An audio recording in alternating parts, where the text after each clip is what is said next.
Artinya zaman kita hidup pun sebenarnya kita tidak bisa ngelola kehidupan itu tidak bisa.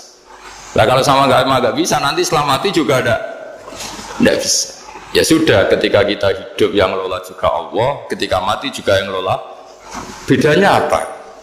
Nah, ini di sini terus kita dilatih inna sholati wa nusuki wa mahyaya wa mamati lillahi rabbil alamin. Tapi kenapa kita ragu terhadap kehidupan setelah kematian? Karena ketika kita hidup seakan-akan kita tahu cara hidup. Makanya Allah itu tersinggung betul ketika ada orang merasa bisa ngelola cara hidupnya. Makanya kata Allah kalau gojlok orang-orang yang kepedean itu, kalau kamu top, mbok jangan mati. Itu falaula in kuntum ghaira madinin tarji'unaha in kuntum shadiqin. Kalau kamu merasa top itu jangan mati. Di mana-mana mati itu tidak top. Falaula idza balaghatil khulqum wa antum khina idin tanzur. Mbok ketika nyawa kamu sudah sampai kerongkongan, kamu tarik lagi supaya kamu tidak mati. Mati itu tidak top. Katanya kamu top kok mati. Jangan mati. Kalau top itu jangan mati, jangan miskin, jangan tua, jangan jadi jelek. Pokoknya top terus gitu. Itu digocol sama Allah. Tapi orang itu lupa bahwa nah ketika sehat begini kita seakan-akan ngelola kehidupan. Nah gara-gara merasa ngelola seakan-akan kalau mati lalu saya gimana ya kalau mati. Nah cara berpikir masyarakat gini, kalau kampung ini mau dibalik sama Allah, mau ada adab, logikanya yang tahu akan ada adab itu pasti sudah pergi. Padahal Nabi Yunus pergi ini bukan karena takut adab, mangkel. Nabi Yunus itu minggat tadi abaqo itu. Abaqo itu kalau dalam bahasa Arab pergi gak pamit ya. Kalau orang Jawa bilang minggat. Kalau itu sebenarnya saking mangkelnya, saking emosinya, beliau akhirnya meninggalkan kaumnya tanpa pamit. Tapi kaumnya itu menjadi tahu bahwa ini serius Yunus. Buktinya dia agak berani di kampung. Berarti mau ada adab betul itu. Dan efek positif dari teori itu, teori kultur tadi. Akhirnya mereka tobat. Saat itu juga mereka wiridan di lapangan. Terus semua kesalahannya diselesaikan. Sampai ada rumah yang sudah dibangun permanen karena di tanah tetangga. Dirobohkan saat itu juga. Bahkan ada batu yang dulu nyuri. Satu dua batu yang dulu hasil nyuri saat itu juga dirobohkan dikembalikan sama penghuni. Hari itu semua kedoliman diselesaikan. Ini penting saya utarakan, jadi tobat itu tidak hanya istighfar. Kalau istighfar ribet, tobatnya orang punya utang terus istighfar gitu kan ribet. Kan ribet itu. Ada punya utang terus minta maaf itu kan ribet itu kan. Harus diselesaikan itu. Tobat. Terus tobat diterima sama Allah. Batas akhir finish dari harusnya ada adab misalnya Senin, Selasa, Rabu, harusnya Rabu itu sudah kena adab, ternyata Rabu itu tidak kena adab. Nabi Yunus sebetulnya juga penasaran kampungnya itu kena adab tidak, dilihat dari jauh ternyata tidak, tambah kecewa dia gitu. Wah ini saya kalau pulang pasti dibunuh karena saya dianggap pembohong. Di masyarakat situ ada aturan siapa yang bohong dibunuh. Padahal Nabi Yunus ngumumkan nanti Rebu ada azab, kira-kira gitu.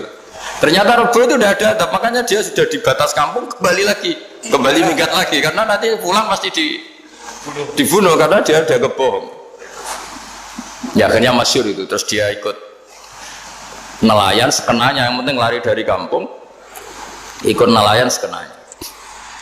Zaman itu ini saya ulang lagi zaman itu. Nanti ini efeknya nanti ke tauhid. Zaman itu para nelayan tuh kayak sepakat. Kalau ada kapal atau perahu mau tenggelam, itu pasti ada yang minggat. Hanya minggat itu pergi tidak terhormat itu. Terus fasahama fakana minal mudhadin. Nah, dulu tuh orang sudah punya peradaban. Ini cerita kultur, sudah punya peradaban. Punya peradaban. Ya sekarang gini, kalau nyemplungkan salah satu kan tidak adil diundi. Ternyata yang keluar dia Nabi Yunus. Terus mereka tahu ini orang nggak pantas dikorbankan. Karena Nabi di mana-mana itu ganteng. Orang Allah itu punya sunat unik. Nabi itu harus paling ganteng di kampungnya.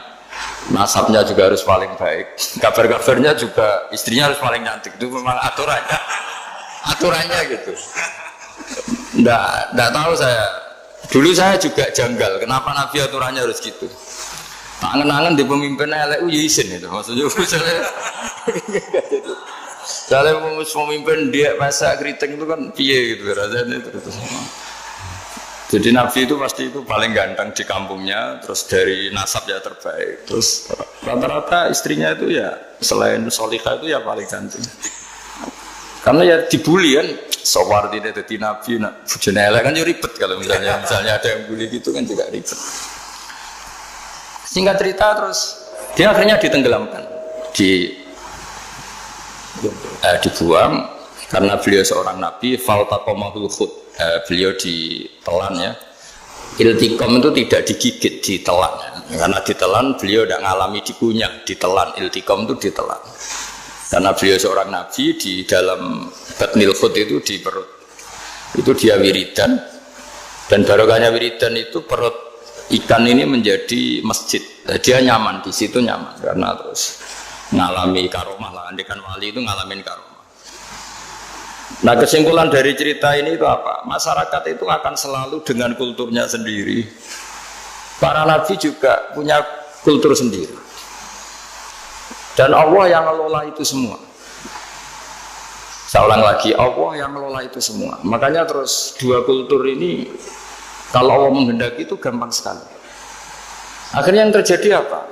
Nabi Yunus jadi kasih sanksi Allah karena pergi tidak pamit. Masyarakatnya justru enggak karena tobat. Dan tobatnya masyarakatnya ini karena kekeliruan Nabi Yunus. Keliru dengan makna bukan dosa. Andai kan Nabi Yunus saat itu kok di rumah ingin menyaksikan adab, itu masyarakat mesti gak percaya kan ada adab. Mau ada adab kok dia di rumah gitu. Jadi unik, Allah cara ngelola masyarakat itu unik. Nah dari keunikan-keunikan cara Allah ini kemudian lahirlah ilmu yang bernama ilmu tauhid, ilmu tawakal, ilmu pasrah nang pengiran gitu. Karena kemarin pas Pak Yusuf sama Bu Sulis soal saya itu tak beri cerita agama itu milik Allah. Sehingga teori yang dikatakan manusia itu ya teori saja, tetap semua itu di tangan Allah. Ya saya saat itu cerita, misalnya saya ditanya, ini besi, materi besi dengan kaca itu kuat mana? Mesti kita menjawab kuat besi. Tapi saya yang mengendalikan besi dan kaca. Ternyata saya punya merencanakan menghancurkan besi, menetapkan kaca ini tak simpan, akhirnya puluhan tahun. Yang ini saya rencanakan saya hancurkan gitu.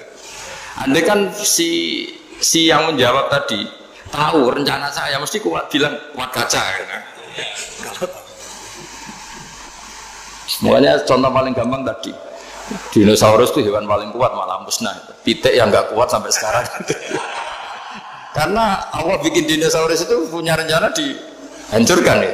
Sementara ayam enggak, gue rame-rame dunia gitu. Sehingga ya sudah. Nah agama itu seperti itu. Agama itu sesuai rencana Tuhan. Sehingga ini cerita Nabi. Sehingga Nabi itu kadang nggak tahu bedanya antara sesuatu yang punya data, punya perangkat-perangkat untuk menuju A misalnya, itu nggak tahu bedanya. Jadi kalau Nabi ditanya misalnya gini, onta itu lahir dari betinanya, dari indukannya bisa, ya bisa. Lahir dari batu, jawabnya ya bisa. Kalau dia seorang Nabi pasti jawab bisa. Jadi kalau Nabi ditanya mata air itu keluar dari bumi kedalaman 7 meter bisa. Keluar dari sini, dari meja, jawabannya ya bisa. Karena Nabi itu saking dekatnya Allah, tahu betul bahwa perangkat di dunia ini tidak bisa mendikte Allah.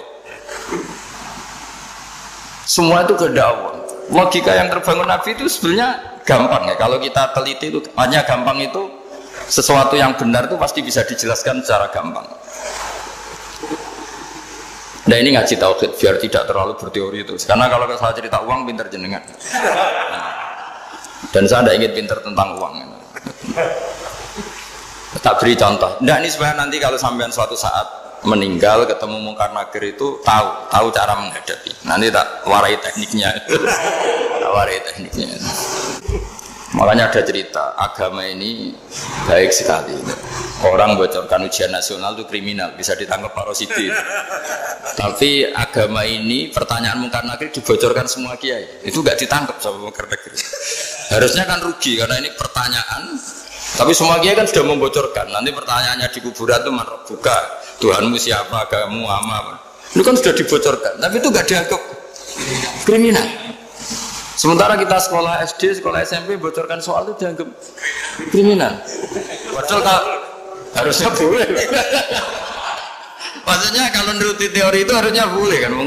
Mau pertanyaan mungkar nakir saja dibocorkan kan. Ada dasarnya. Ya tapi kan tidak ada itu. Harusnya boleh. Tapi kan terjadi nggak ujian kalau dibocorkan itu. Artinya agama ini begitu baik. Pertanyaan yang taruhannya surga neraka saja dibocorkan. Kurang apanya baiknya agama ini? Pertanyaan sepenting itu dibocorkan dan kiai-kiai nggak ditangkap sama mungkar nakir ya udah itu. Saya ulang lagi ya supaya kita ingat fitrah salimah. Soal Anda modern monggo lah, tapi saya sebagai kiai akan ngajari kalian tentang fitrah salimah. Jadi kalau kamu itu benar-benar beragama, ini misalnya kertas, ini lempengan baja. Kalau kamu beragama kalau ditanya kuat mana, ya terserah jenengan. Karena bisa saja kertas ini aku punya niat tak simpan di arsip nasional. Baja ini tak niatkan, tak luluhkan, tak hancurkan. Sehingga kalau kita ngomong ya secara materi harus ditambahi, secara materi kuat gajah ya Allah. Tapi secara substansi jenengan ya terserah jenengan monggo. Nah, di sini yang mulai orang lupa itu karena selalu menjawab pasti kuat gajah. Kata pasti ini yang akhirnya orang menghilangkan teori beragama. Berdasarkan logika aja. Berdasarkan logika. Nah akhirnya para nabi, para wali itu ditanya. Saya punya kitab karangannya Abdul Hamid, orang-orang alim. Kitab itu dulu saya ngaji lama sekali, sampai sekarang saya pelajarin. Manusia itu dijebak hukum adat, padahal adat itu ya tidak terlibat. Misalnya kalau ada telur jadi ayam normal gitu.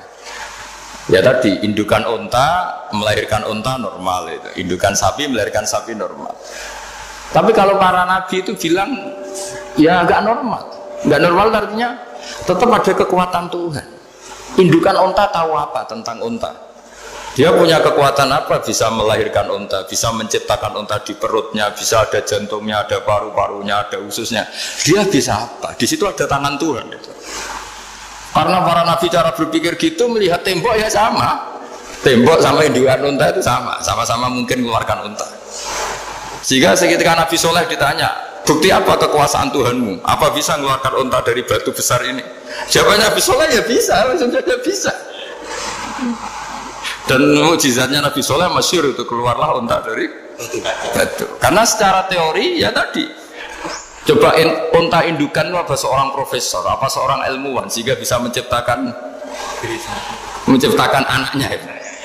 Apa dia terlibat dalam menciptakan jantungnya, paru-parunya, ususnya kan tidak juga. Telur bisa apa coba? Gobloknya bukan main telur itu kan. Tapi bisa mengeluarkan ayam, dia bisa apa? Nah, para nabi, para wali itu tahu semuanya itu kekuasaannya Allah. Nah, kalau karena kekuasaan Allah bedanya apa dengan tembok? Makanya Nabi Muhammad ketika di padang pasir, sahabat bingung nggak ada air, ya Nabi santai aja. Ini gimana Nabi nggak ada air, nanti orang mati kehausan. Nabi ya santai aja.